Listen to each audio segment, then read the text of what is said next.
Sebuah rekaman bocor mengguncang publik. Amar Zoni dituduh terlibat jaringan di penjara. Tapi, apakah suara itu benar miliknya? Ataukah ini sebuah manipulasi yang akan menghancurkan segalanya? Siapa dalang di balik permainan kotor yang menjerat namanya? Sebelum kita lanjut ceritanya, jangan lupa ya like dan subscribe channel Saka Bercerita. Jangan lupa menulis asal daerah kalian di kolom komen, supaya kita lebih kenal dan dekat. Silakan duduk yang nyaman karena ceritanya baru dimulai. Let's go! Namaku Ade Irawan, Kombes Polisi. Sudah lebih dari 20 tahun aku mengabdikan diri di kepolisian. Dan selama itu pula, aku belajar satu hal penting, kebenaran tidak selalu bersuara paling keras. Kadang justru ia berbisik pelan, tertelan oleh kebisingan dunia yang lebih menyukai sensasi daripada kepastian. Hari itu, segalanya berubah. Aku masih ingat jelas pagi itu. Udara di luar markas lembab, langit mendung seolah menahan hujan yang tak jadi turun.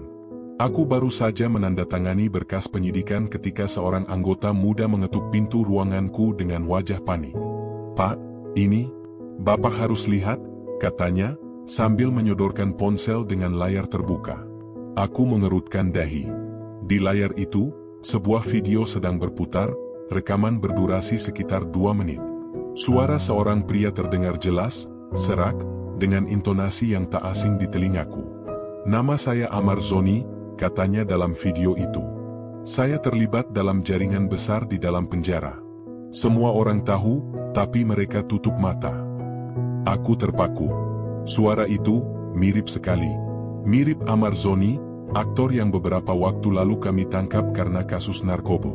Tapi ada sesuatu yang aneh. Cara ia menarik napas di tengah kalimat, tempo bicaranya, jeda di setiap pengakuan, semuanya terdengar tidak alami. Aku menatap anggota muda itu. "Kamu dapat dari mana ini?" "Media sosial, Pak. Baru diunggah beberapa jam lalu. Sekarang sudah ratusan ribu yang nonton." Ratusan ribu, dalam hitungan jam. Aku tahu betul artinya, video itu sudah viral. Dan sekali sesuatu viral di negeri ini, logika berhenti bekerja. Beberapa menit kemudian, suasana markas berubah kacau. Semua orang membicarakan hal yang sama. Layar televisi di ruang rapat menayangkan potongan video itu berulang-ulang. Stasiun berita berlomba-lomba memberikan analisis. Tagar tentang Amar Zoni menempati posisi teratas di jagat maya. Seseorang di belakangku bergumam, "Habis sudah nama dia." Aku hanya diam. Di dalam dadaku, ada sesuatu yang tidak tenang. Selama bertahun-tahun menangani kasus narkoba, aku belajar membaca pola kebohongan. Dan instingku berkata, ini terlalu rapi, terlalu sempurna untuk sebuah pengakuan spontan. Namun publik tidak peduli. Mereka sudah punya penjahatnya. Mereka hanya butuh panggung untuk menghukum. Menjelang siang, aku dipanggil ke ruang Kapolda. Di dalam ruangan itu, udara lebih tebal dari biasanya. Kapolda duduk di balik meja besar dengan ekspresi sulit ditebak. Di sampingnya ada 2 perwira tinggi lain yang tidak biasa ikut dalam rapat penyidikan sekelas ini. "Ade," suara Kapolda tenang, tapi tegas. "Kamu tahu kasus Amar Zoni, kan?" Aku mengangguk pelan. Rekaman pengakuannya bocor. Media sudah ribut. Ini harus kita tindaklanjuti cepat.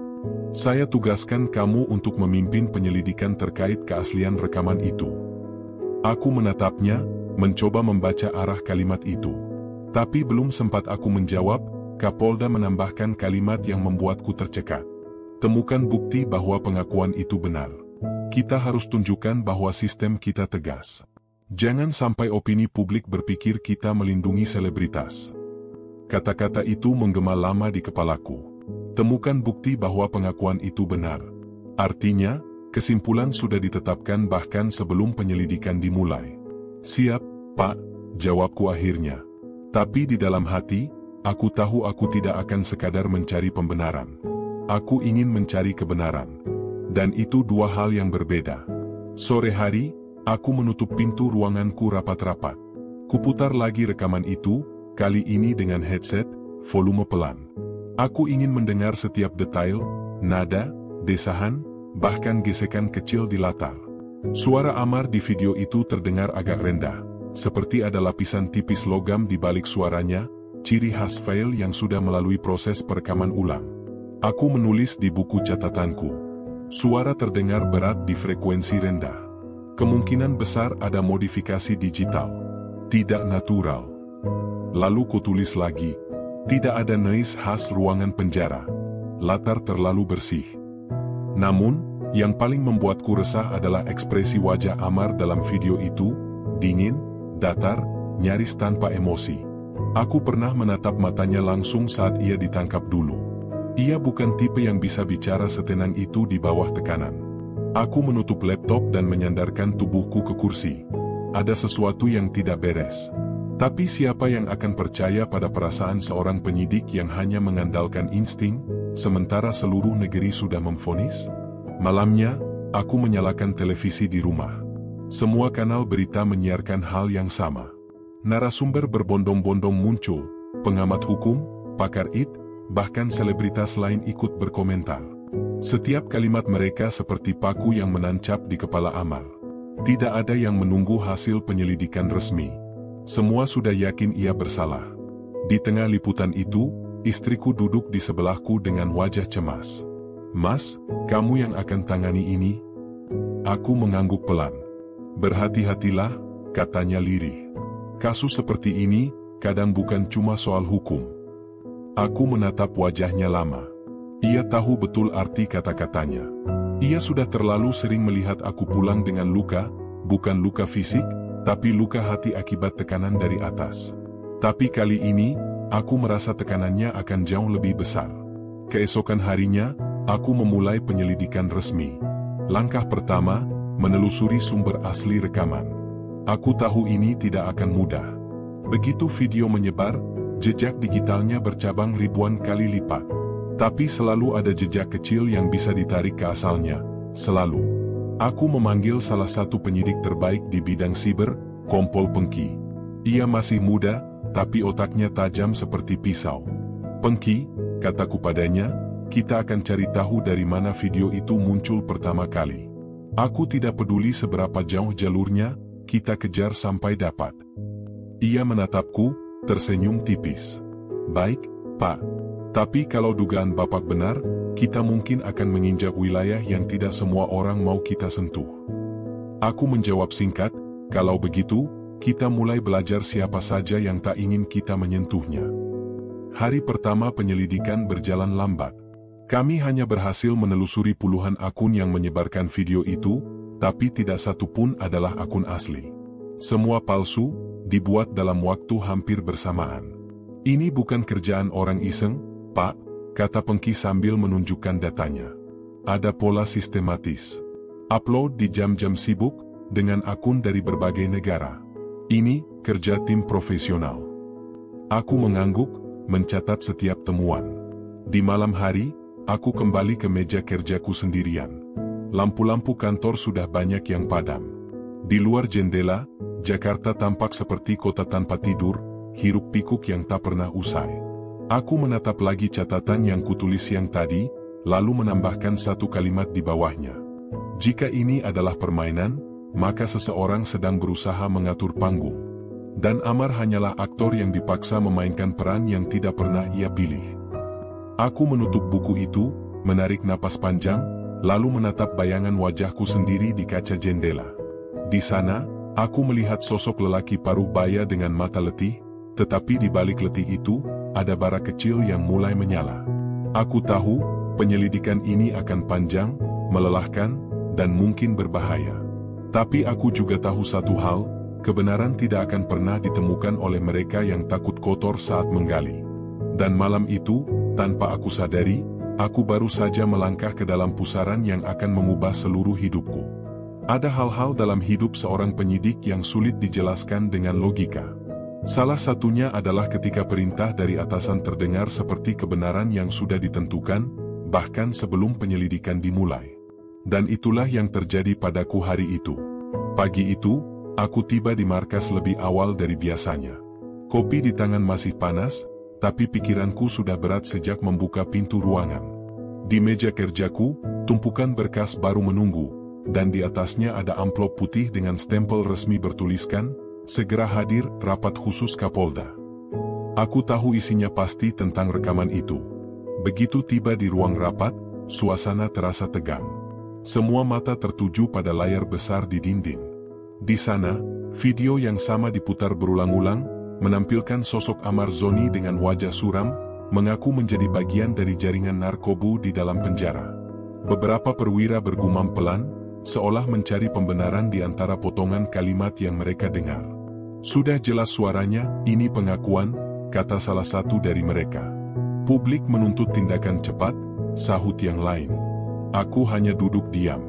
Tak ingin ikut menambah kebisingan. Kemudian, Kapolda masuk. Langkahnya tenang, tapi tatapannya tajam. Semua langsung berdiri memberi hormat. Silakan duduk, katanya pelan. Lalu tanpa basa-basi, ia menatap ke arahku. Ade, kamu yang tangani kasus ini. Kamu sudah pernah interogasi Amar, kamu tahu karakternya. Saya butuh laporan lengkap dalam waktu 3 hari. 3 hari. Aku tahu mustahil menyelidiki sumber rekaman digital dalam waktu sesingkat itu. Tapi sebelum sempat protes, kalimat berikutnya keluar dari mulutnya, dan kalimat itulah yang sampai hari ini masih terngiang di kepalaku. Kita harus memastikan publik tahu bahwa kita tidak melindungi siapapun. Temukan bukti yang memperkuat isi rekaman itu. Jangan beri celah bagi opini liar. Aku mengangkat wajah, menatapnya langsung. Mohon izin bertanya, Pak. Kalau ternyata rekaman itu palsu? Ruangan mendadak hening. Semua kepala menoleh padaku. Kapolda menghela napas, menatapku lama sebelum menjawab. Kalau begitu, cari cara agar tetap terlihat seolah-olah kita bekerja benar. Jangan buat masalah baru. Kalimat itu menghantamku lebih keras daripada pukulan manapun. Bukan karena nada ancamannya, tapi karena artinya. Aku menulis dalam catatan kesaksianku malam itu. Hari ini, aku menerima perintah untuk mencari pembenaran, bukan kebenaran. Dan disinilah semuanya mulai retak. Sepulang dari rapat itu, aku duduk lama di dalam mobil dinas. Mesin sudah menyala, tapi aku belum menekan pedal gas. Aku menatap keluar jendela, melihat lalu lintas Jakarta yang sibuk, klakson bersahutan, orang-orang berjalan tanpa tahu bahwa di salah satu gedung di kota ini, sebuah kebenaran sedang dinegosiasikan. Ada perasaan sesak yang sulit dijelaskan. Sebagai penyidik, aku tahu posisi seperti ini berbahaya. Satu langkah salah, kau bisa jadi kambing hitam. Tapi diam pun bisa menjadikanmu bagian dari kebohongan. Aku memilih yang pertama. Siang itu, aku memanggil Kompol Pengki ke ruanganku. Ia datang dengan laptop di tangan dan ekspresi waspada. Pengki, kita lanjut penyelidikan video itu. Tapi dengar baik-baik, kataku dengan suara pelan. Kita cari kebenaran, bukan pembenaran. Tidak peduli siapa yang terlibat. Ia menatapku lama. Artinya, kita tidak akan dapat izin resmi untuk semua langkah, Pak. Aku tersenyum tipis. Kamu baru saja membuktikan kalau kamu orang yang tepat untuk ini. Pengki mengangguk, lalu menyalakan laptopnya. Di layar muncul deretan data yang sudah ia kumpulkan sejak kemarin malam. Waktu unggahan pertama, akun pengunggah, bahkan metadata video. Video ini pertama kali muncul dari akun bernama True Justice, Pak. Tapi akun itu baru dibuat beberapa jam sebelum unggahan, tanpa riwayat apapun. Servernya juga bukan di Indonesia. Di mana? Tanyaku. Di luar negeri. Tepatnya di wilayah Eropa Timur. Ada jejak VPN, tapi masih bisa kita telusuri. Aku mencatat cepat. Bagus. Fokus di sana. Aku mau tahu siapa yang pertama kali menyebarkannya. Ia mengangguk, lalu menambahkan dengan nada khawatir, tapi ada hal lain, Pak. Video ini bukan hasil rekaman langsung. Ada tanda-tanda file asli sudah dikompresi beberapa kali sebelum diunggah. Ini bukan kerjaan amatiran. Aku menatapnya tajam. Maksudmu? Kalau boleh jujur, Pak, katanya pelan. Saya rasa video ini dibuat dengan tujuan tertentu. Tidak mungkin seseorang secara kebetulan menemukan rekaman seperti ini. Kata-katanya menggantung di udara. Aku tahu ia benar. Tapi belum waktunya menyimpulkan. Sore menjelang malam, aku memutuskan untuk memeriksa laporan awal dari tim lapas. Amar dikabarkan dalam kondisi baik, tidak menunjukkan tanda-tanda stres berat. Tapi aku tahu, laporan semacam itu seringkali hanya formalitas. Kebenaran biasanya bersembunyi di balik detail kecil, di nada bicara sipir, di ekspresi napi yang menunduk, di tawa yang terlalu cepat. Aku menulis di kesaksianku malam itu. Besok aku harus ke lapas. Aku ingin melihat sendiri wajah Amar saat mendengar video itu. Karena dari sorot mata seseorang, seringkali kebenaran berbicara tanpa kata. Malam tiba. Rumah terasa sunyi ketika aku masuk. Istriku sudah tidur, tapi lampu ruang tamu masih menyala. Di meja, ada secangkir teh yang sudah mulai dingin dan selembar catatan kecil dengan tulisan tangannya. Mas, apapun yang terjadi, jangan biarkan mereka membuatmu ragu pada dirimu sendiri. Aku duduk lama di depan catatan itu. Teh yang dingin tak lagi penting, tapi kalimat di atas kertas itu menancap jauh di dadaku. Aku membuka laptop dan menonton lagi rekaman itu, kali ini tanpa suara. Aku hanya memperhatikan ekspresi Amar. Matanya kosong, tapi bukan kosong karena bersalah. Kosong seperti seseorang yang tidak tahu mengapa dunia tiba-tiba membencinya. Dan entah mengapa, aku merasa kami sedang berada di sisi yang sama. Sama-sama diseret oleh arus besar yang tak kami pahami. Keesokan paginya, sebelum berangkat ke lapas, aku menerima panggilan telepon. Nomornya tidak dikenal. Apa benar ini Kombes Ade Irawan? Suara di seberang terdengar datar. Ya, siapa ini? Tidak penting. Tapi kalau saya boleh memberi saran, hentikan penyelidikan itu. Tidak semua kebenaran pantas dibuka. Aku terdiam. Kau siapa? Telepon langsung mati. Aku menatap layar ponsel yang kini gelap. Dalam diam, aku tahu, aku baru saja melewati garis yang tidak boleh dilewati. Namun semakin besar ancamannya, semakin aku yakin bahwa aku sedang berada di jalur yang benar. Aku menulis dalam kesaksianku hari itu. Mereka mulai takut. Dan ketakutan mereka adalah bukti paling kuat bahwa aku sedang mendekati sesuatu yang benar. Sebelum berangkat, aku menatap cermin di ruang kerja. Wajahku tampak lelah, mataku memerah karena kurang tidur. Tapi di balik semua itu, ada sesuatu yang tumbuh, tekad yang tidak lagi bisa ditawar. Aku tidak tahu kemana penyelidikan ini akan membawaku. Aku tidak tahu siapa yang berdiri di balik tirai kebohongan ini. Tapi aku tahu satu hal. Selama aku masih bernafas, aku akan mencari kebenaran itu, meski harus melawan perintah yang datang dari atas sekalipun. Dan dengan keyakinan itulah, aku melangkah keluar menuju mobil dinas, menuju lapas tempat Amar Zoni ditahan, menuju awal dari perjalanan panjang yang akan mengubah segalanya. Pagi itu langit tampak pucat. Matahari bersembunyi di balik awan, seolah enggan menyinari hari yang terasa berat sejak aku membuka mata. Aku tahu, langkahku hari ini akan menentukan arah penyelidikan. Di atas meja kerja, laporan sementara dari Kompol Pengki sudah menunggu. Kertas-kertas itu penuh coretan, tanda panah, dan lingkaran merah, jejak digital yang ia temukan dari video viral itu. Aku menatap lembar-lembar itu dengan perasaan campur aduk, waspada, curiga, dan entah mengapa, sedikit takut. Pak, suara Pengki memecah lamunanku. Ia muncul di pintu dengan laptop di tangan dan wajah yang tampak lebih lelah dari kemarin.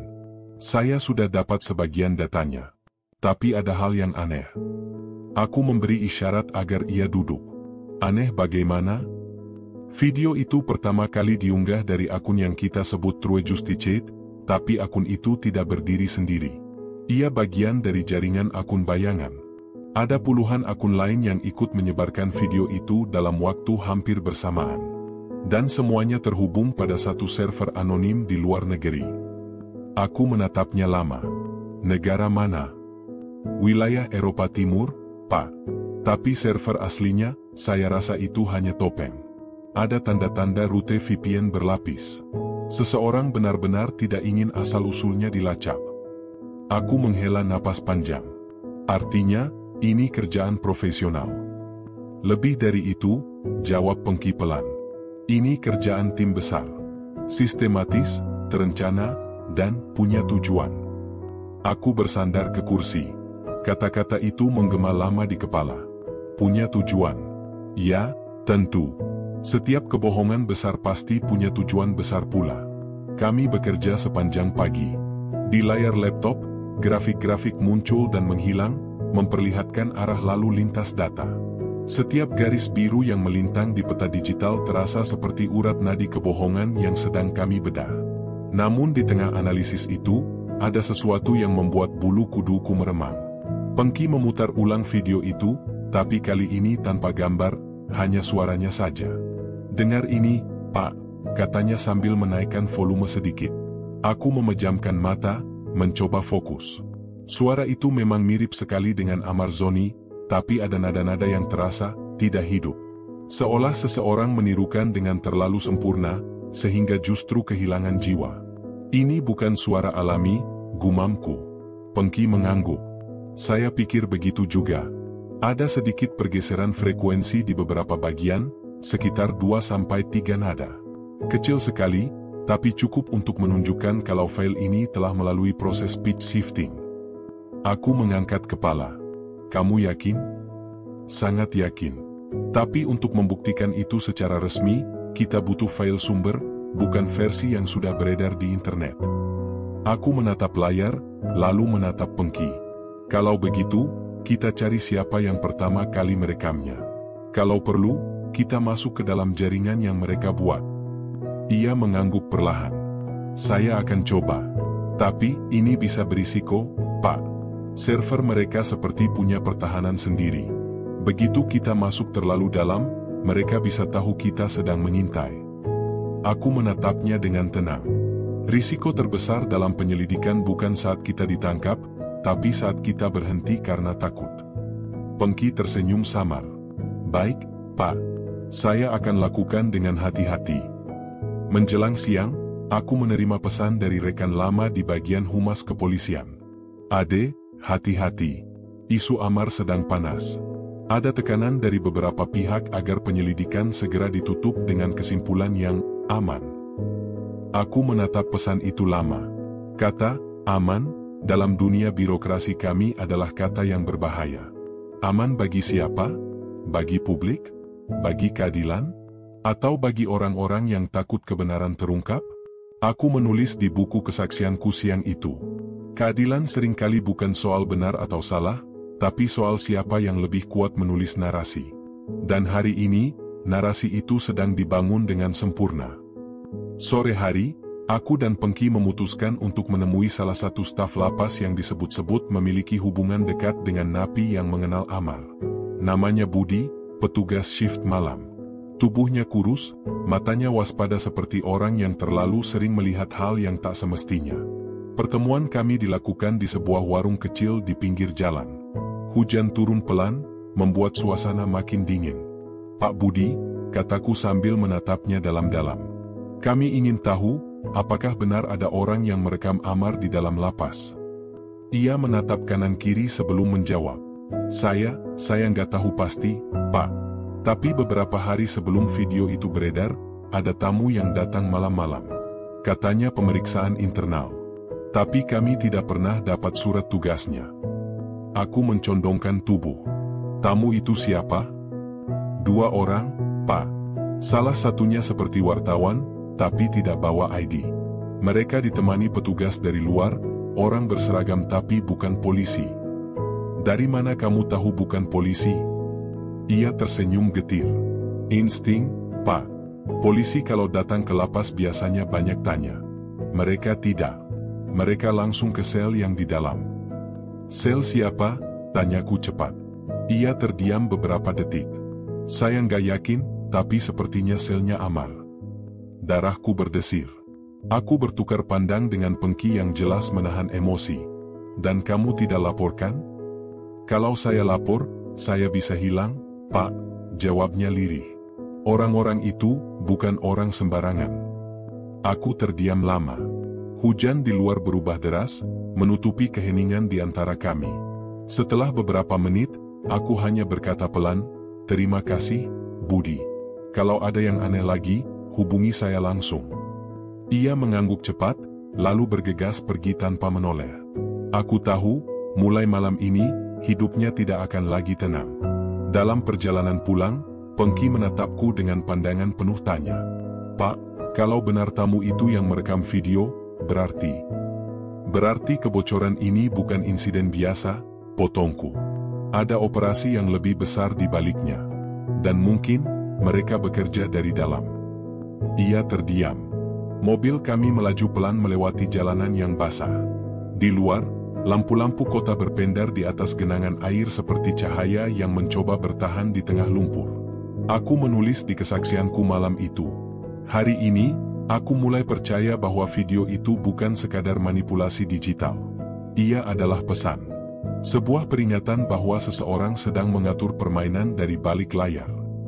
Malam semakin larut, tapi aku belum bisa tidur. Di meja kerja rumah, aku membuka ulang berkas-berkas, membaca catatan lapangan, dan menatap foto Amar Zoni yang diambil saat penangkapan dulu. Aku melihat perbedaan yang jelas antara wajah di foto itu dan wajah di video yang viral. Yang satu penuh ketakutan dan penyesalan, yang satu lagi datar, nyaris tanpa emosi. Aku memejamkan mata dan berbisik pada diriku sendiri. Jika semua ini adalah rekayasa, siapa yang menciptakannya? Dan untuk apa? Teleponku bergetar. Pesan dari nomor tak dikenal muncul lagi. Kamu terlalu jauh, Kombes. Kebenaran tidak selalu untuk diumbar. Aku tidak membalas. Aku hanya menatap layar yang perlahan meredup, seperti dunia yang berusaha memadamkan cahaya kecil yang baru saja mulai menyala di hatiku. Sebelum mematikan lampu, aku menulis kalimat terakhir di buku catatanku malam itu. Di balik layar, ada tangan yang mengatur segalanya. Tapi aku akan menulis kisah ini dengan tanganku sendiri, sebelum mereka sempat menghapusnya. Dan entah kenapa, saat pena itu berhenti bergerak, aku tahu, perjalanan ini baru saja berubah dari penyelidikan menjadi perlawanan. Aku percaya, tempat paling sunyi di dunia ini bukanlah kuburan, melainkan penjara. Di sanalah waktu berhenti, dan suara-suara kehilangan maknanya. Dan hari itu, aku melangkah ke dalamnya, bukan sebagai penyidik yang membawa berkas, tetapi sebagai seorang manusia yang mencari kebenaran di antara dinding yang lembab dan mata-mata yang selalu mengawasi. Hujan baru saja reda ketika mobil dinas kami memasuki gerbang lapas Cipinang. Udara masih basah, aroma besi dan tanah bercampur menjadi satu. Di sebelahku, Kompol Pengki duduk diam, menatap lurus ke depan. Aku tahu ia sama gelisahnya denganku. Pak, katanya perlahan. Kita yakin mau langsung ketemu Amar tanpa izin tambahan dari Kapolda. Aku menatapnya sambil menyalakan rokok. Kalau kita menunggu izin, bisa-bisa besok sudah ada perintah untuk hentikan penyelidikan ini. Kita datang saja sebagai pemeriksaan rutin. Resminya memang begitu, kan? Ia mengangguk pelan, tapi aku bisa membaca ketegangan di matanya. Bukan karena takut pada Amar, tapi pada bayangan besar yang kini mulai terasa mengikuti langkah kami. Kami disambut oleh kepala lapas, seorang pria paruh baya bernama Suyatno. Tubuhnya tambun, suaranya berat, tapi senyumannya terlalu kaku untuk disebut ramah. Ah, Kombes Ade, katanya sambil menjabat tanganku. Lama tidak kesini. Mau periksa kasus apa lagi? Kasus lama yang jadi baru lagi, jawabku singkat. Saya ingin bertemu dengan tahanan bernama Amar Zoni. Hanya beberapa menit. Ia menatapku beberapa detik, lalu tersenyum samar. Wah, ramai sekali soal dia, ya, Pak. Semua orang nanya-nanya. Wartawan juga sampai ke sini. Tapi maaf, untuk kunjungan penyidik, kami butuh surat tambahan dari Ditnarkobo. Aku menatapnya tajam. Ini bagian dari tugas saya. Suratnya menyusul. Tapi kalau saya tidak ketemu sekarang, saya pastikan besok Komisi Pengawasan akan menanyakan kenapa kalian menghalangi penyidik bekerja. Suyatno terdiam. Senyumnya memudar. Akhirnya ia memberi isyarat kepada bawahannya. Baik, 15 menit saja, Pak Ade. Tapi tanpa rekaman. Aku mengangguk. Cukup. Kami berjalan melewati lorong panjang yang lembab. Dindingnya berlumut, udara di dalam dingin dan pengap. Suara sandal napi menyeret di lantai terdengar bergema samar. Sesekali ada tatapan dari balik jeruji, mata-mata yang penuh curiga, sebagian kosong, sebagian menyimpan rahasia. Setiap langkah terasa berat. Karena di tempat seperti ini, setiap orang bisa berbohong, bahkan penjaga sekalipun. Akhirnya kami tiba di depan sel Blok C, tempat Amar ditahan. 2 sipir membuka gembok besar dan memberi jalan. Aku melangkah masuk. Amar duduk di sudut ruangan. Rambutnya lebih panjang, janggutnya tumbuh tidak teratur, tapi sorot matanya masih sama seperti dulu saat aku menangkapnya. Sorot mata orang yang sudah kehilangan segalanya, kecuali harga dirinya. Ketika ia melihatku, ia tersenyum miring. Wah, Bapak datang juga. Kirain cuma wartawan yang suka nyari saya. Aku duduk di kursi besi di depan jeruji. Banyak yang nyari kamu sekarang, Mar. Termasuk aku. Ia menghela napas panjang. Saya tahu soal video itu, Pak. Tapi percayalah, itu bukan saya. Saya nggak pernah ngomong begitu. Saya nggak tahu siapa yang rekam, kapan, di mana. Tapi semua orang sekarang kayaknya senang lihat saya hancur. Aku memperhatikannya diam-diam. Tidak ada tanda-tanda kebohongan di wajahnya. Nada bicaranya stabil, tapi matanya penuh kelelahan. Coba ceritakan, kataku. Sebelum video itu viral, ada hal aneh yang terjadi? Amar berpikir sejenak. Ada, Pak. 2 malam sebelum itu, saya dipindahkan ke ruang isolasi. Katanya karena ada pemeriksaan dadakan.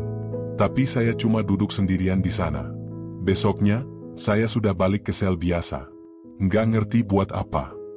Siapa yang memindahkan kamu? 2 petugas, tapi saya nggak pernah lihat mereka sebelumnya. Bajunya memang seragam, tapi tidak ada nama di dadanya. Aku bertukar pandang dengan Pengki. Semua mulai cocok dengan cerita Budi, petugas yang kami temui kemarin. Kalau kamu dengar nama atau lihat sesuatu yang bisa diingat, coba, sekecil apapun, desakku. Amar menunduk, lalu mengangkat wajahnya perlahan.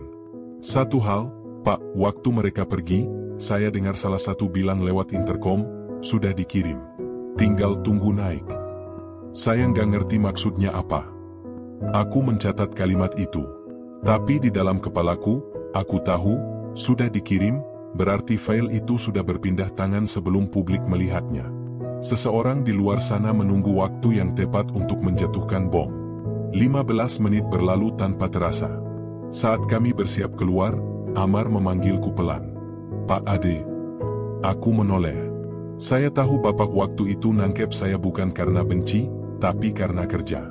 Saya nggak dendam. Tapi sekarang saya minta tolong, Pak, bantu saya buktikan saya nggak bohong. Aku menatapnya dalam-dalam. Ada sesuatu yang menekan dadaku. Aku pernah melihat banyak wajah bersalah di ruang interogasi, tapi wajah Amar hari itu bukan wajah orang yang berbohong. Itu wajah orang yang dihancurkan oleh sesuatu yang lebih besar dari dirinya. Aku janji, Mar, jawabku pelan. Kalau kamu memang tidak bersalah, kebenaran akan bicara. Entah lewat aku, atau lewat waktu. Ia menunduk, matanya berkaca-kaca. Makasih, Pak. Keluar dari lapas, udara luar terasa jauh lebih dingin. Kami tidak banyak bicara di mobil. Hanya suara hujan tipis yang memecah keheningan. Setelah beberapa menit, Pengki akhirnya berkata, Pak, kalau semua yang dia bilang benar, berarti rekaman itu dibuat di ruang isolasi. Dan kalau itu benar, seseorang dari dalam ikut terlibat. Aku mengangguk pelan. Iya, dan aku rasa bukan cuma orang dalam lapas. Lebih tinggi dari itu. Seberapa tinggi, Pak? Aku menatap keluar jendela. Lampu jalan berlari mundur seperti bayangan masa lalu yang terus mengikutiku. Cukup tinggi sampai kalau kita salah langkah, kita bisa hilang. Sampai di markas, aku langsung menulis laporan internal singkat, tanpa detail, hanya garis besar. Aku tahu tidak semua hal boleh ditulis di laporan resmi. Sisa cerita kutulis di buku catatan pribadiku, seperti biasa. Hari ini aku bertemu Amar. Ia tidak terlihat seperti orang yang berbohong. Ia terlihat seperti seseorang yang dijebak oleh sistem yang tak lagi peduli pada keadilan. Kata-katanya tentang 2 petugas misterius makin memperkuat dugaan bahwa video itu hasil perekaman terencana. Ada tangan lain di balik ini. Dan tangan itu tidak bekerja sendirian. Aku menutup buku, tapi tanganku gemetar. Bukan karena takut, Tapi karena untuk pertama kalinya dalam karierku, aku mulai merasa kecil di hadapan sesuatu yang tak terlihat. Menjelang tengah malam, aku masih di kantor. Pengki sudah pulang, tapi aku belum bisa. Aku menatap papan tulis besar di dinding, terpampang foto Amar, gambar tangkapan layar video, dan peta hubungan antar akun yang terhubung dengan server luar negeri. Dari jauh, semua itu tampak seperti jaring laba-laba raksasa. Dan aku, hanya seekor lalat kecil yang mencoba keluar dari dalamnya. Telepon di mejaku berdering. Nomor tidak dikenal lagi. Aku mengangkat dengan ragu. Sudah cukup, Kombes, suara di seberang terdengar dingin dan datar. Jangan sentuh lapas itu lagi. Jangan cari siapa di balik video itu. Nikmati saja jabatanmu sebelum hilang. Aku tidak menjawab. Hanya diam. Lalu perlahan menutup telepon dan menatap papan tulis itu kembali. Mereka mengancam, tulisku di buku. Dan ancaman hanya diberikan kepada orang yang mulai mendekati sesuatu yang benar. Aku tahu malam itu, langkahku tidak akan pernah bisa mundur lagi. Aku sudah masuk terlalu dalam. Dan setiap kebenaran yang kucari, akan selalu datang dengan harga. Sejak malam itu, aku mulai merasakan sesuatu yang berbeda di sekitar hidupku. Bukan perubahan besar yang kasat mata, tapi perubahan halus, samar, seperti angin dingin yang lewat di tengkuk tanpa suara.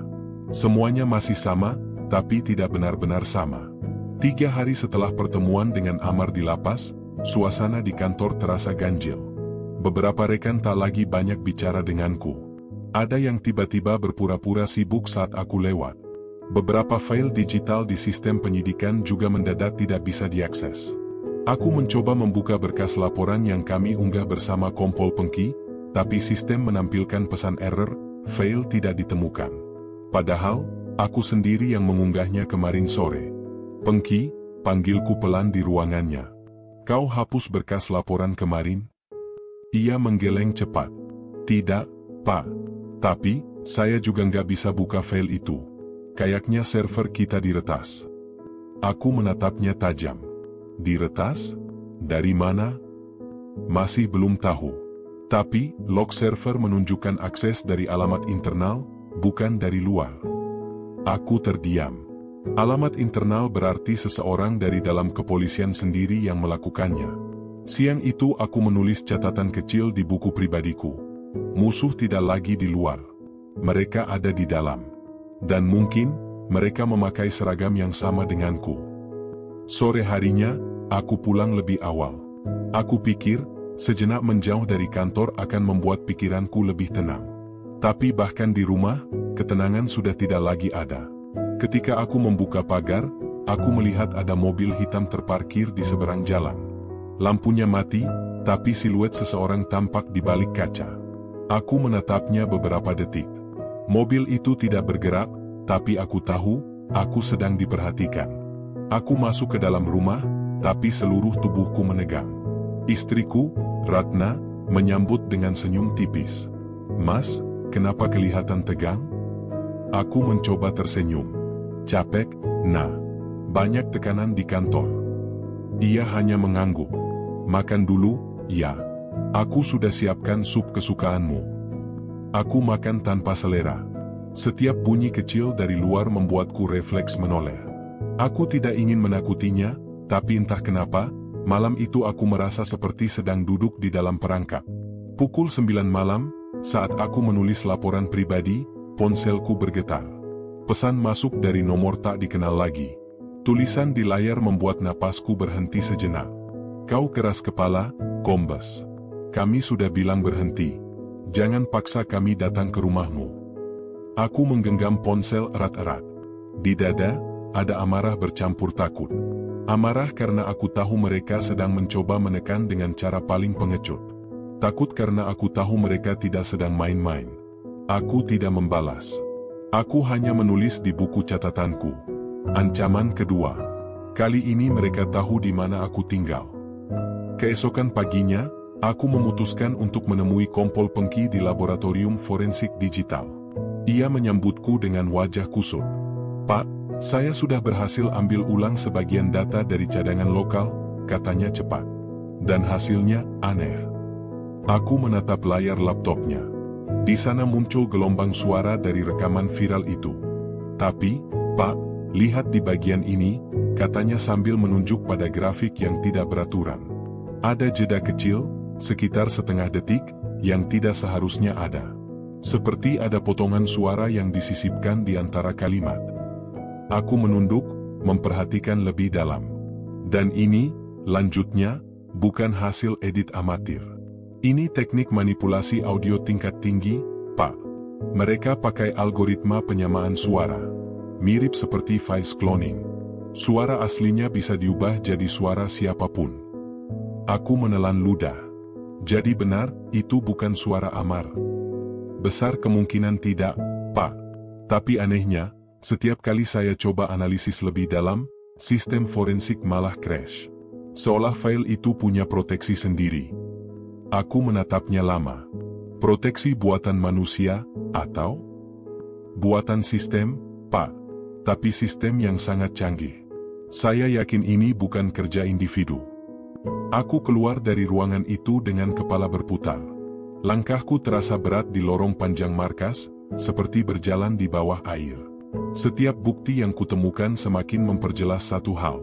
Kasus ini bukan sekadar soal Amar, bukan soal rekaman, bukan pula soal narkoba. Ini tentang kekuasaan. Tentang bagaimana opini publik bisa diubah hanya dengan sebuah file berdurasi 2 menit. Sore itu, aku memutuskan untuk menemui seorang jurnalis lama yang kukenal, Reno, yang dulu sering menulis laporan investigasi berani tentang korupsi. Kami bertemu di sebuah kedai kopi kecil di Tebet. Reno datang dengan jaket lusuh dan wajah serius. Pak Ade, katanya sambil duduk, saya dengar Bapak yang pegang kasus Amar. Hati-hati, banyak yang bilang kasus itu sudah diatur dari atas. Aku menatapnya tajam. Kau tahu siapa yang mengatur? Ia menyesap kopinya pelan. Yang saya tahu, ada 2 kubu yang berebut pengaruh. Satunya di pemerintahan, satunya di penegak hukum sendiri. Kasus Amar ini, entah kenapa, jadi bahan bakar buat keduanya. Aku tidak langsung menanggapi. Dalam kepalaku, informasi itu seperti potongan puzzle baru yang tiba-tiba jatuh dari langit.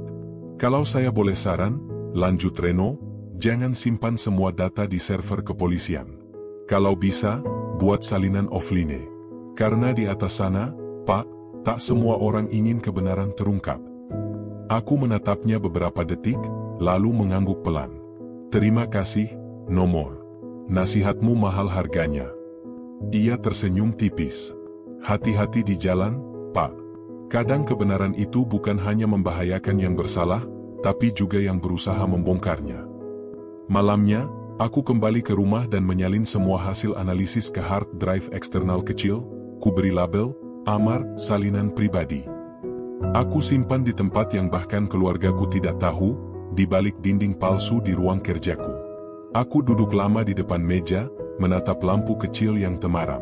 Sampai akhirnya aku menulis lagi di buku kesaksianku. Hari ini, aku mulai sadar bahwa penyelidikan ini bukan lagi soal membongkar rekaman. Ini soal bertahan hidup di tengah permainan yang tidak terlihat. Ada bayangan yang mengintai di setiap langkah. Aku tidak tahu siapa, tapi aku bisa merasakannya. Sekitar tengah malam, ketika aku hendak tidur, suara sesuatu terdengar di depan rumah.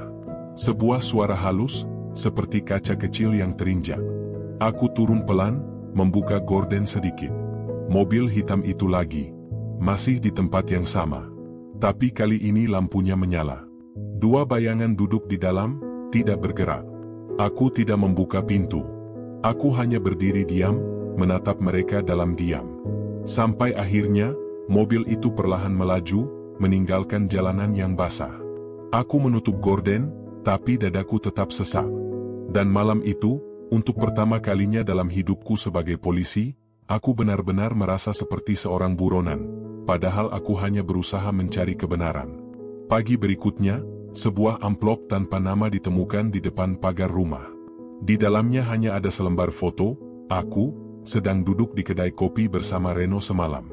Di bawahnya, sebuah tulisan tangan kecil. Langkah berikutnya akan lebih berat, Kombes.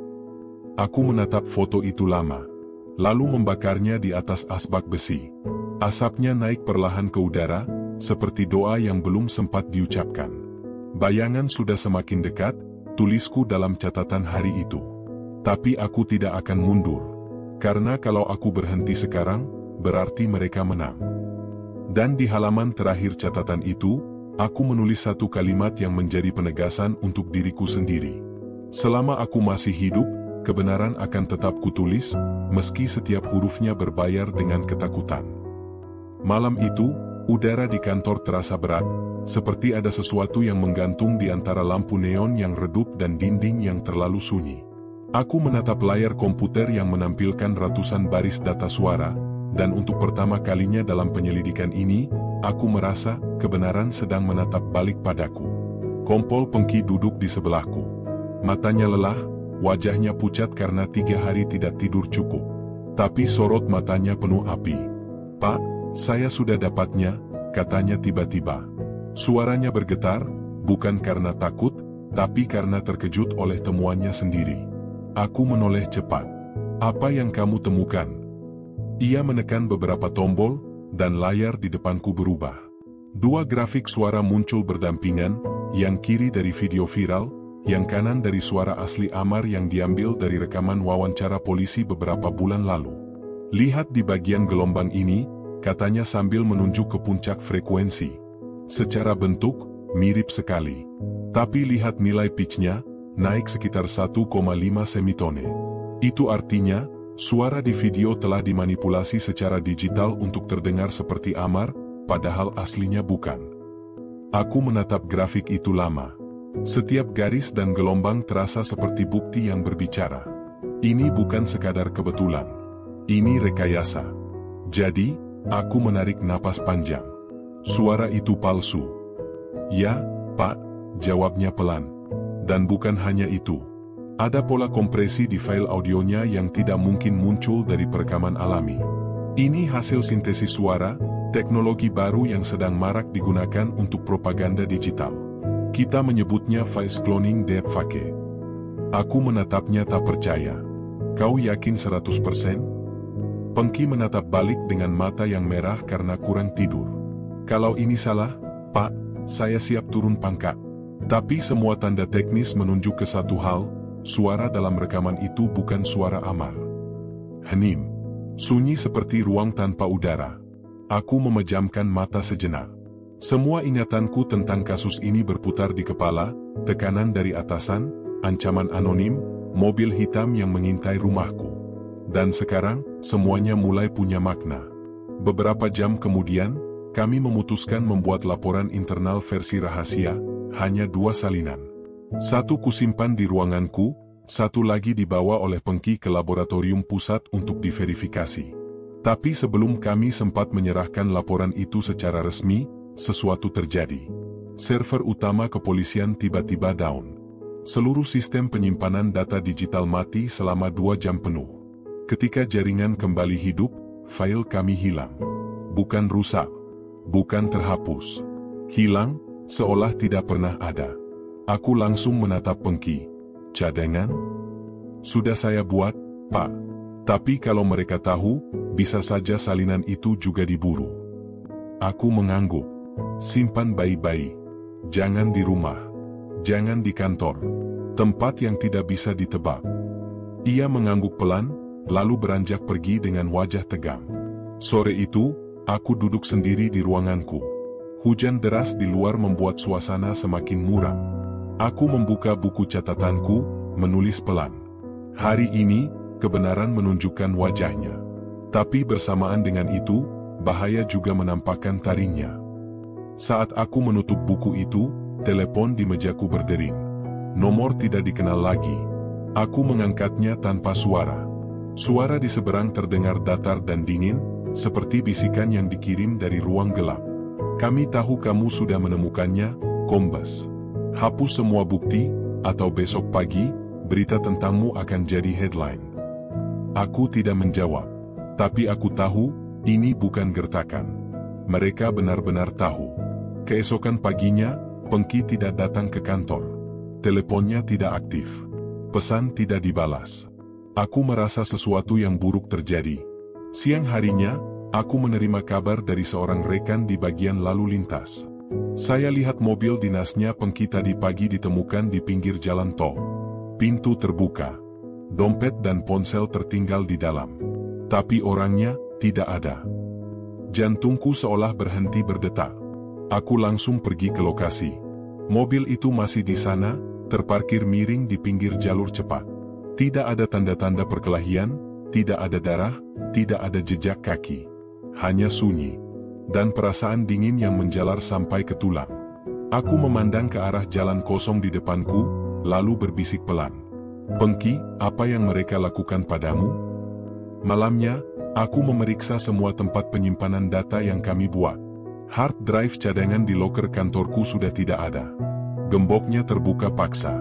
Seseorang telah masuk tanpa jejak, tanpa CCTV yang merekam. Aku duduk di kursi, menatap ruanganku yang seolah jadi asing. Untuk pertama kalinya, aku merasa sendirian sepenuhnya dalam perang ini. Tapi di tengah keputusasaan itu, tiba-tiba pesan masuk di ponselku. Nomor asing, tapi kali ini bukan ancaman. Pesannya singkat, "Filenya aman. Jangan kembali ke kantor. Kita bertemu di tempat biasa. Tengah malam." Aku tahu itu dari Pengki. Atau setidaknya, seseorang yang memakai kodenya. Aku pergi diam-diam. Tak ada yang tahu kemana aku melangkah. Hujan turun lagi, menembus jaketku, dinginnya seperti peringatan dari langit. Tempat biasa yang dimaksud adalah gudang lama di dekat pelabuhan, tempat kami dulu menyimpan barang bukti narkoba yang sudah dimusnahkan. Saat aku tiba di sana, suasana gelap. Tapi di ujung ruangan, ada cahaya kecil dari senter.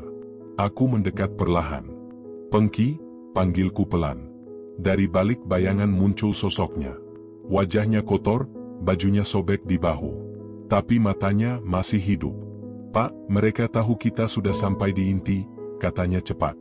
"Saya diserang tadi pagi, tapi saya berhasil kabur. Saya simpan data cadangan di flash disk ini." Ia menyerahkan benda kecil itu kepadaku. Tangannya gemetar. Di dalamnya ada semua bukti manipulasi audio, termasuk metadata dan log digital. Kalau file ini bocor, seluruh kebohongan mereka akan hancur. Aku menggenggam flash disk itu erat. "Kita akan bawa ke pusat, langsung ke Kapolda." Tapi sebelum aku sempat melanjutkan, suara keras terdengar di luar gudang, ban mobil berhenti mendadak. Lampu-lampu sorot menembus celah dinding. Beberapa sosok berseragam hitam turun cepat, langkah mereka berat dan terlatih. Aku menatap Pengki. Ia menatapku balik. "Tidak ada waktu. Ambil filenya, Pak," katanya lirih. "Kalau saya tertangkap, jangan pikirkan saya. Yang penting kebenarannya keluar." "Jangan bicara bodoh," bisikku. "Kita keluar sama-sama." Tapi sebelum kami sempat bergerak, suara tembakan terdengar. Peluru menghantam dinding kayu tak jauh dari kepala kami.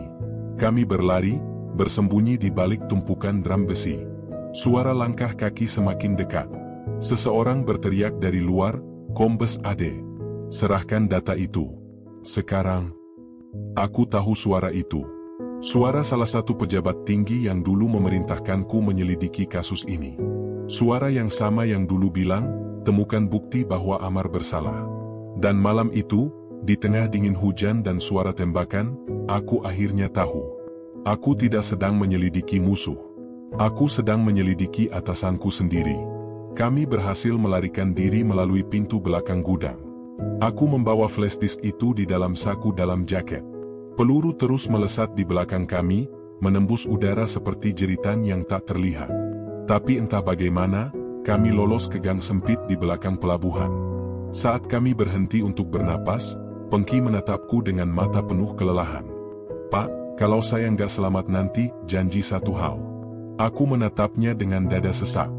"Apa?" "Jangan biarkan kebenaran ini mati. Jangan biarkan nama Amar tetap kotor." Aku menggenggam bahunya erat. "Kau yang akan bilang itu sendiri nanti. Kita belum selesai." Ia tersenyum lemah. Hari itu, dunia seolah berhenti berputar bagiku. Televisi, radio, media sosial, semuanya menampilkan satu nama, Kombes Ade Irawan. Aku duduk di kursi ruang tamu, menatap layar yang menyiarkan wajahku di pojok kanan atas. Di bawahnya, tulisan besar menyala merah. Penyidik terlibat penutupan kasus Amar Zoni. Suaraku tercekat. Bukan karena tuduhan itu berat, tapi karena aku tahu siapa yang menulis naskah kebohongan ini. Dan mereka melakukannya dengan sempurna. Di layar, seorang pengamat hukum berbicara penuh keyakinan. Ini jelas bentuk penyalahgunaan wewenang. Kombes Ade Irawan menahan bukti yang seharusnya bisa memperkuat kasus terhadap Amar. Mengapa? Apakah ada kepentingan di balik itu? Kamera menyorot wajahnya dari dekat. Matanya tajam, suaranya tegas, tapi setiap kata yang keluar darinya seperti pisau yang menusuk lambat. Aku menarik napas dalam-dalam. Di luar, suara motor dan anak-anak bermain seolah dunia masih berjalan normal. Hanya aku yang terjebak dalam kekacauan yang kubuat tanpa pernah berniat membuatnya. Tengah hari, telepon rumah berdering. Aku ragu menjawab, tapi akhirnya kutekan tombol hijau. Suara di seberang terdengar dingin, tanpa emosi. Kombes Ade, mulai hari ini, Anda resmi dinonaktifkan sementara dari jabatan. Semua akses data dan dokumen penyelidikan dicabut. Datang ke markas sore ini untuk klarifikasi. Aku tidak menjawab. Telepon langsung terputus. Hanya bunyi nada panjang yang tersisa, seperti garis hidup yang perlahan memudar. Aku memandang ke arah jendela. Langit Jakarta tampak kelabu, menekan kota seperti selimut abu.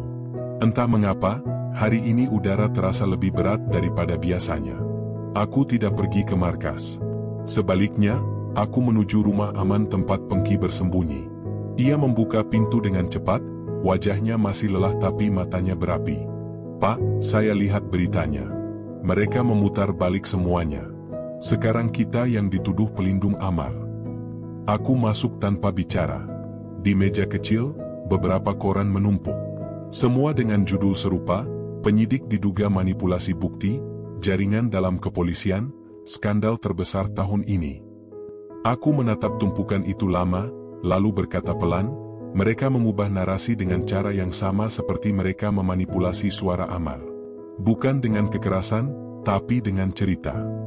Pengki menatapku penuh frustrasi. Kalau begini terus, kita bisa dikorbankan, Pak. Bukti ada, tapi siapa yang mau dengar kalau semua media sudah dikendalikan? Aku menatapnya tenang. Orang yang haus akan kebenaran tidak perlu media untuk percaya. Kita harus temukan satu orang di dalam sistem yang masih bersih. Sore menjelang malam, kami duduk diam di ruangan sempit itu. Hujan turun pelan, membasahi jendela yang retak. Suara tetesannya terdengar seperti detak waktu yang semakin cepat, seakan mengingatkanku bahwa kesempatan untuk bertindak makin menipis.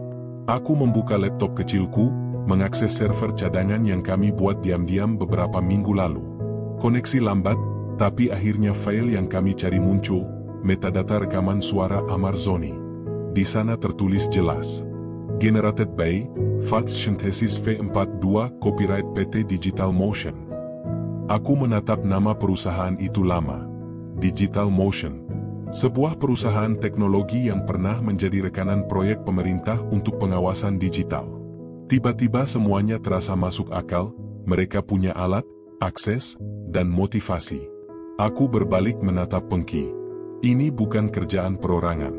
Ini sistem yang digunakan untuk menciptakan narasi. Mereka punya mesin yang bisa menciptakan kebenaran versi mereka sendiri. Pengki mengangguk lambat. Dan sekarang, mereka memakainya untuk menghancurkan satu orang, Amar. Dan siapapun yang mencoba membuktikan sebaliknya. Malam itu, aku menulis di buku kesaksianku. Kebenaran tidak lagi ditentukan oleh fakta, tapi oleh siapa yang paling cepat menyebarkannya. Media menjadi ruang sidang tanpa hakim, dan publik menjadi juri yang lapar akan sensasi. Aku menutup buku itu dengan keras. Amarah di dadaku seperti bara yang terus menyala. Tiba-tiba, ponselku berdering. Nomor tak dikenal lagi. Kali ini, suara di seberang tidak mengancam. Justru terdengar tenang, terlalu tenang. Kombes Ade, saya tahu Anda mencari kebenaran. Tapi percayalah, semakin Anda gali, semakin dalam kubur yang Anda buat untuk diri sendiri. Biarkan saja. Semua akan berakhir jika Anda diam.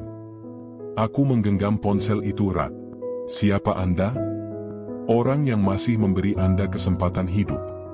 Klik. Sambungan terputus. Aku menatap layar kosong itu, lalu menatap Pengki. Kita tidak punya banyak waktu, kataku pelan. Mereka sudah tahu kita masih pegang bukti. Keesokan harinya, media makin gila. Sebuah berita eksklusif muncul di kanal berita besar. Rekaman baru terungkap. Diduga Kombes Ade Irawan ikut mengatur jalur narkoba di lapas. Rekaman baru? Aku bahkan belum sempat menenangkan pikiran dari badai pertama. Tapi kali ini, suaranya adalah suaraku sendiri. Ya, suara yang menyerupai aku sedang berbicara dengan seseorang tentang barang masuk dari dalam. Aku memutar video itu berulang-ulang. Nada suaranya persis sepertiku. Intonasi, jeda napas, bahkan cara tertawanya sama. Namun di lubuk hatiku, aku tahu, aku tidak pernah mengucapkan itu. Aku menatap Pengki yang sudah pucat. Sekarang mereka gunakan senjata yang sama untuk menghancurkan kita. Ia menatapku ngeri. Mereka pakai file cloning atas nama Bapak, Pak. Aku menarik napas dalam. Mereka bukan hanya ingin kita berhenti. Mereka ingin kita lenyap dari sejarah. Sore itu, aku memutuskan untuk merekam pernyataan pribadiku. Tidak untuk media. Tidak untuk pembelaan.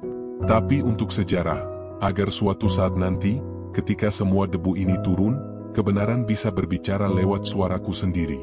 Kamera kecil kupasang di atas meja. Aku duduk, menatap lensa hitam di depanku. Nama saya Kombes Ade Irawan. Saya penyidik yang bertanggung jawab dalam kasus video Amar Zoni. Hari ini, saya menyatakan bahwa bukti yang beredar telah dimanipulasi. Suara Amar dalam rekaman itu bukan asli. Kami memiliki bukti teknis yang menunjukkan manipulasi digital. Dan jika setelah rekaman ini saya menghilang, itu artinya, kebenaran ini terlalu berbahaya untuk mereka yang berkuasa. Aku menatap kamera itu lama. Cahaya kecil di atasnya berkedip, menandakan perekaman masih berjalan. Di luar, petir menyambar, seolah langit pun ikut menyaksikan pengakuanku. Malam semakin larut. Aku dan Pengki duduk diam di ruang gelap itu, hanya ditemani suara hujan dan gemuruh jauh di luar. Pak, katanya lirih, kalau semua ini berakhir buruk, Bapak menyesal? Aku tersenyum tipis. Kebenaran selalu datang dengan harga. Kadang harga itu nyawa, kadang hanya nama baik. Tapi kalau kita tidak membayarnya, maka semua ini akan jadi sia-sia. Ia menatapku, lalu mengangguk pelan. Berarti kita teruskan? Aku menatap flash disk kecil di atas meja. Kita teruskan, sampai titik darah terakhir. Beberapa jam kemudian, pintu digedor keras. Suara sepatu berlari di luar. Lampu sorot menembus celah jendela. Aku tahu, waktu kami habis. Aku memegang flash disk itu, menatap Pengki. Ambil jalur belakang. Kau tahu apa yang harus dilakukan. Ia menatapku lama, lalu mengangguk. Dan untuk terakhir kalinya malam itu, aku menatap punggungnya yang menjauh ke dalam gelap. Saat suara langkah-langkah berat mendekat, aku hanya menulis satu kalimat di buku catatanku, tinta hitam yang bergetar karena tanganku gemetar. Kebenaran kini bersembunyi di antara kebohongan, dan aku hanya punya waktu sedikit untuk memastikan ia tidak ikut mati bersamaku. Aku menutup buku itu rapat-rapat, lalu menatap pintu yang mulai didobrak dari luar.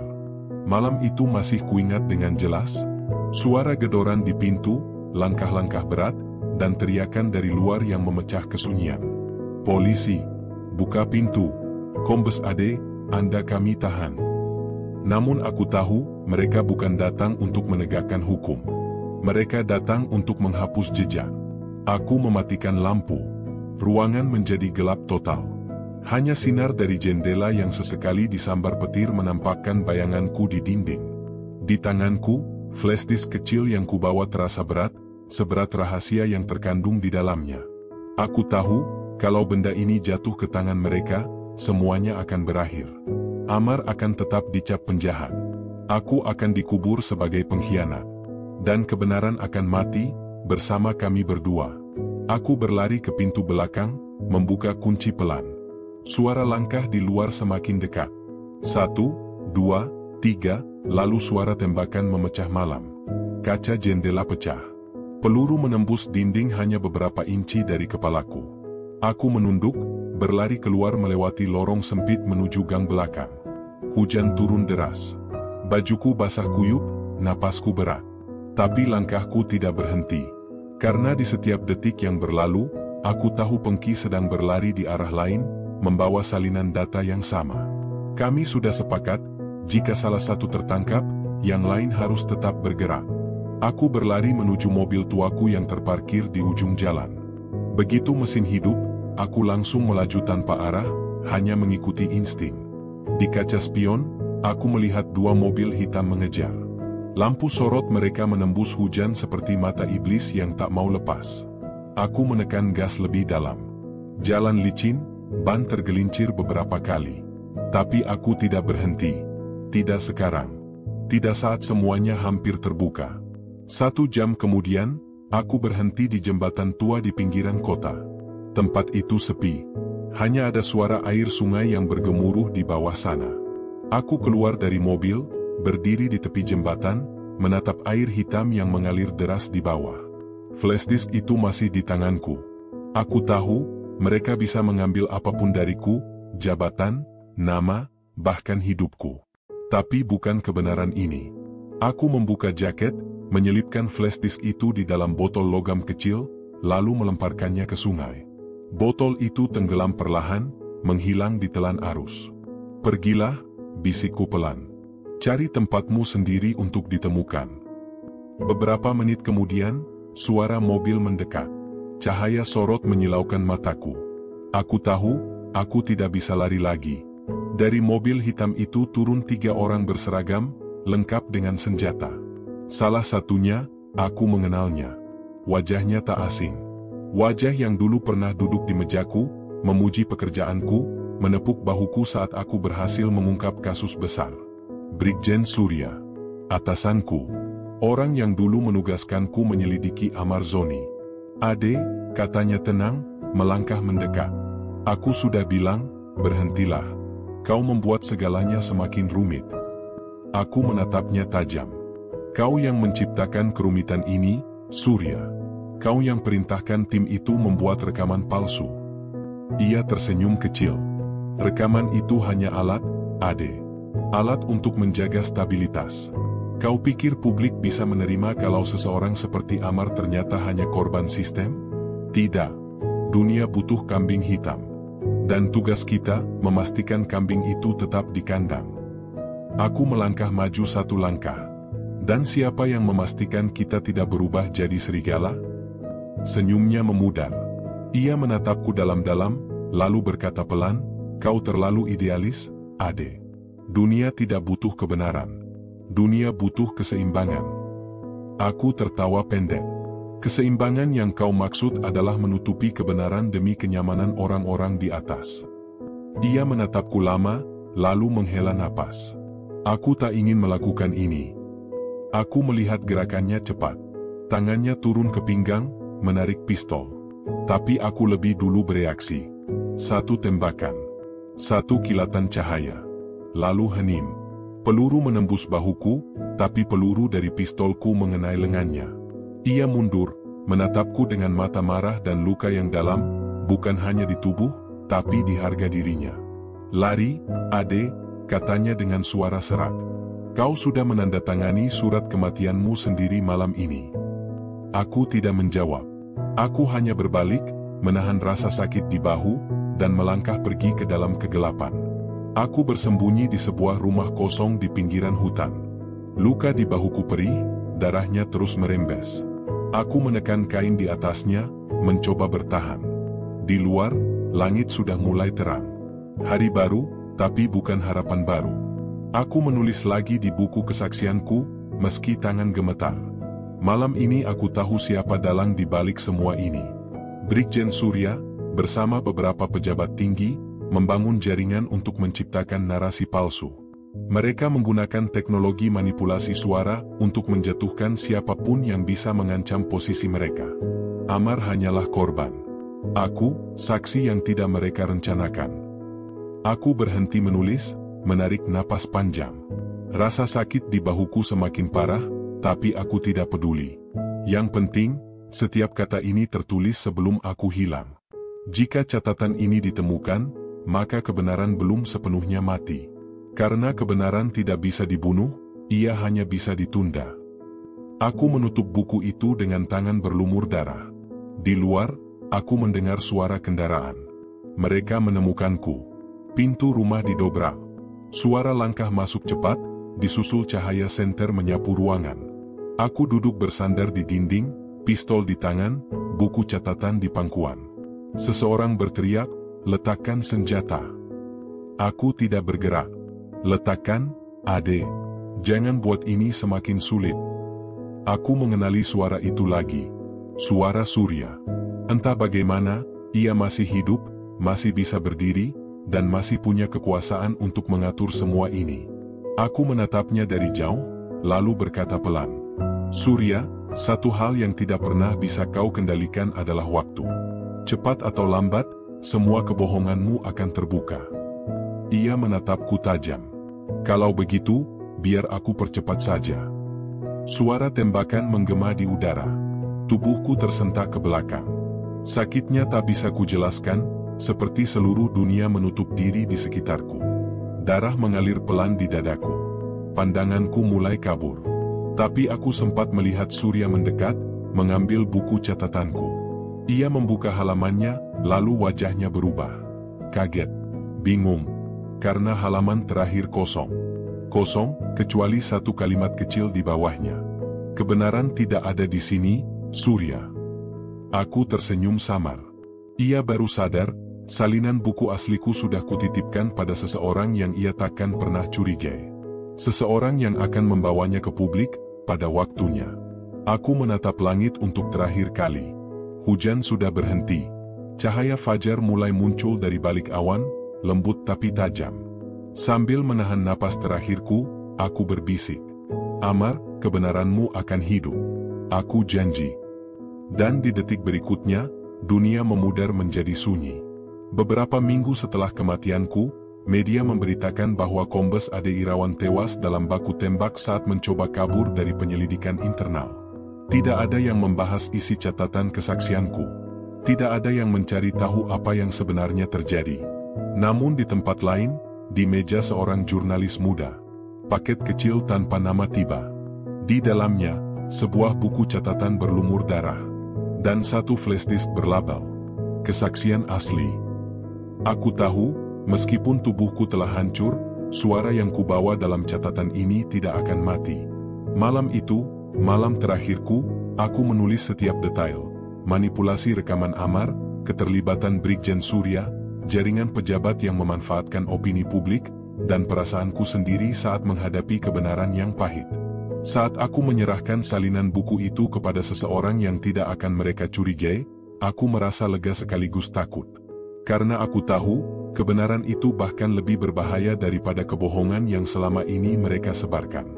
Jurnalis muda itu, namanya Raka, menerima paket tanpa nama di mejanya di kantor kecilnya. Kertasnya basah karena lembab, tetapi kata-kata yang tertulis jelas, keras, dan tak terbantahkan. Ia membuka flashdisk, dan file-file audio itu membuatnya terdiam beberapa saat. Suara yang kubuktikan sebagai manipulasi digital terdengar jelas. Pitch shift, noise halus, pemotongan kata yang disengaja, semua itu bukti bahwa Amar tidak pernah mengaku terlibat dalam jaringan narkoba. Raka menatap layar, terhenyak. Ia menyadari sesuatu yang membuat jantungnya berdegup cepat. Ini bukan hanya tentang Amar. Ini tentang sistem yang menciptakan kambing hitam. Dan seorang kombes, telah membayar dengan nyawanya demi kebenaran ini.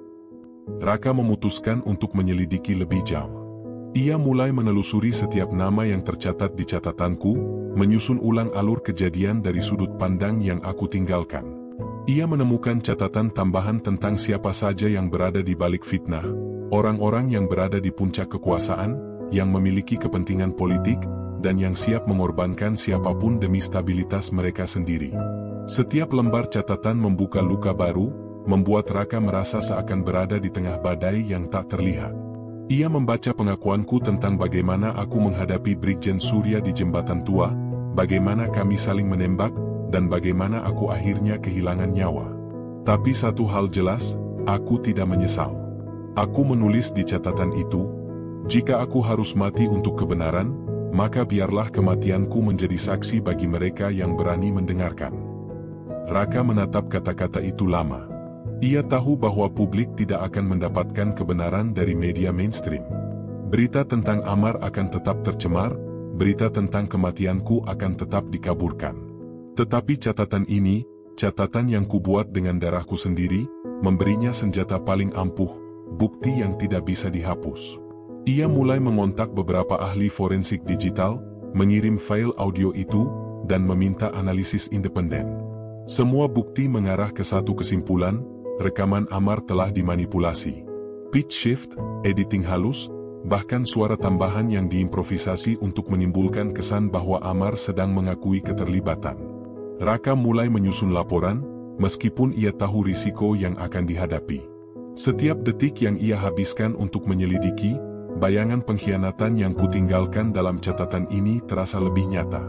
Ia bisa merasakan bayangan Surya, atau siapapun yang berada di balik jaringan itu, mengintai dari kegelapan, menunggu langkahnya tergelincir.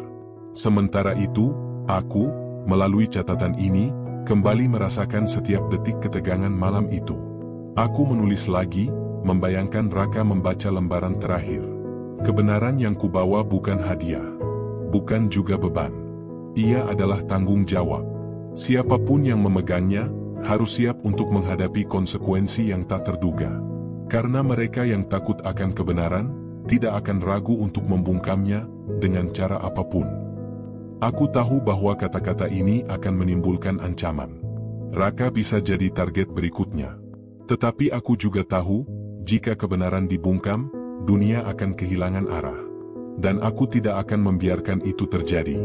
Raka membaca ulang catatan itu, satu persatu kata yang kubuat dengan kesakitan dan keteguhan. Ia mengerti, ini lebih dari sekadar kasus Amar Zoni. Ini tentang sistem yang ingin menutupi kesalahan dan memanfaatkan ketakutan publik. Ia menyadari bahwa publik hanya akan percaya setelah bukti yang tak terbantahkan dibuka. Ia memutuskan untuk menyusun rencana, menerbitkan investigasi bertahap. Pertama, bukti manipulasi suara. Kedua, salinan catatan tentang jaringan pejabat. Ketiga, narasi tentang pengorbananku, meskipun publik mungkin tidak akan peduli, tetapi cerita ini akan hidup, setidaknya di tangan mereka yang berani mendengar. Aku membayangkan wajah Raka saat membaca catatan itu. Aku membayangkan matanya berkaca-kaca ketika ia menyadari risiko yang dihadapinya. Aku membayangkan tangannya gemetar ketika ia menekan tombol "kirim" pada email pertamanya ke ahli digital. Aku tersenyum di kegelapan, meski tubuhku sudah tak lagi merasakan panas atau dingin. Karena satu hal jelas, suara yang kubawa tidak akan hilang begitu saja. Dan meskipun dunia mencoba menutupinya, meskipun media mencoba menutupi fakta, kebenaran itu tetap bergerak, melalui orang-orang yang berani mendengarkan. Aku menulis kata terakhir di buku catatan itu. Jika kau menemukan catatan ini, berarti aku masih berbicara.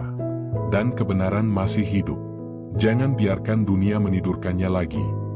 Dan di situ, aku berhenti. Menutup buku itu. Menyadari bahwa tugasku telah selesai, meskipun aku sendiri tidak bisa melihat hasilnya. Di luar sana, Raka mengambil nafas dalam-dalam, menatap layar komputer yang menunggu untuk mengekspose semuanya. Ia belum tahu bagaimana dunia akan merespons. Ia hanya tahu satu hal, kesaksian Kombes Ade Irawan tidak akan pernah bisa dibungkam sepenuhnya. Aku menulis ini dari tempat yang hanya bisa kutuangi dengan pikiran dan ingatan. Tubuhku sudah tak lagi bisa merasakan dunia, tetapi suaraku, melalui catatan, flash disk, dan jejak yang kutinggalkan, masih bergerak. Setiap kata yang kuukir dengan darah dan air mata itu kini berada di tangan Raka, seorang jurnalis muda yang memiliki keberanian untuk mendengar. Aku membayangkan wajahnya saat ia membuka paket itu.